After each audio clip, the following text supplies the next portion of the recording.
భూమి తీసుకునేటప్పుడు నేను నా ఫ్రెండ్ని తీసుకొని వస్తా, నా ఫ్రెండ్స్తో పాటు వస్తా అని చెప్తుంటారు. నేను ఒకటే చెప్తున్నా, మీరు భూమికైనా భార్య సెలెక్షన్కైనా ఖచ్చితంగా అది మీ ఓన్ సెలెక్షన్ అయితే మాత్రమే హ్యాపీగా ఉంటుంది. చాలా మందికి తెలుసో తెలియకనో ఫ్రెండ్నో బంధువునో ఇంకొకరినో తీసుకొని వస్తారు. అట్లా తీసుకొచ్చినప్పుడు ఖచ్చితంగా డెఫినెట్ గా మీకు చెప్తున్నా, వచ్చిన ఏ పర్సన్ అయినప్పటికీ ఒక భార్య, ఒక డాడీ, మమ్మీ వీళ్ళు తప్పిస్తే అదర్గా వచ్చే ఏ పర్సన్ అయినా కూడా ఖచ్చితంగా మీరు ప్రాపర్టీ తీసుకుంటా అంటే హ్యాపీగా ఉండలేడు. డెఫినెట్ గా చెప్తున్నా, గుర్తుపెట్టుకోండి. మీకు సంబంధించిన ఈ ఫ్యామిలీ మెంబర్స్, ఈ ముగ్గురు ఎవరైతే ఉన్నారో వీళ్ళకి తప్ప ఇంకా ఎవరు వచ్చినా కూడా మీరు ప్రాపర్టీ తీసుకుంటా అంటే వాళ్ళు హ్యాపీగా ఉండలేరు. ఇది మానవ నైజం.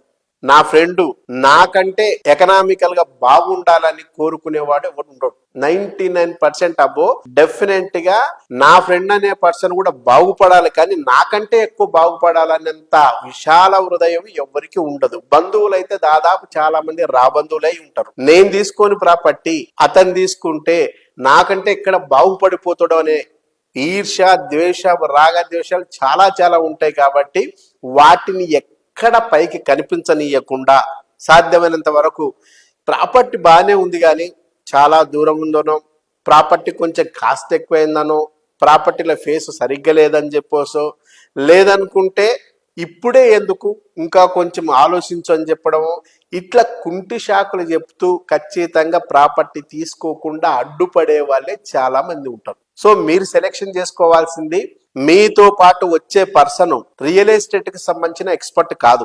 మీతో పాటు వచ్చే పర్సన్ ఎవరైతే ఉన్నారో ఆయన ఏదో ఉద్యోగం చేసుకునే పర్సన్, లేదా సెల్ఫ్ ఎంప్లాయీ పర్సన్, లేదా మామూలు డ్రైవింగ్ చేసే పర్సన్, ఇంకో పర్సన్ అయి ఉంటాడు. అంటే ఆయన వచ్చిన పర్సన్ ఖచ్చితంగా రియల్ ఎస్టేట్ కి సంబంధించిన పర్సన్ కాదు. కాబట్టి ఆ రంగంలో వస్తున్న మార్పులేంటి, చేర్పులేంటి, కొత్తదనం ఏంటి, దానివల్ల లాభాలేంటి, నష్టాలేంటి చెప్పగలిగేంత స్థితి, నాలెడ్జ్ ఆయనకు ఉండదు. ఖచ్చితంగా నేను ఆయనకు సంబంధించిన ఫీల్డ్ లో ఆయన హీరో అయి ఉండొచ్చు, కానీ రియల్ ఎస్టేట్ లో మాత్రం అతను ఖచ్చితంగా జీరో మాత్రమే. నీకెంత తెలుసో ఆయనకు కూడా అంతే తెలుసు. తెలిసిన పర్సన్స్ తో మనం ఏదన్నా ఒక సలహా సూచనను అడిగితే అతను కన్ఫ్యూజ్ చేసే అవకాశమే ఎక్కువ ఉంటుంది తప్ప నీకు క్లారిటీ ఇచ్చి నువ్వు ప్లాట్ తీసుకో, నీ కూతురు చదువుకో, లేకుంటే బాబు మ్యారేజ్కో, లేదా నీ భవిష్యత్తుకో ఉపయోగపడుతుందని సానుకూలంగా చెప్పేవాళ్ళు 99% ఉండరు.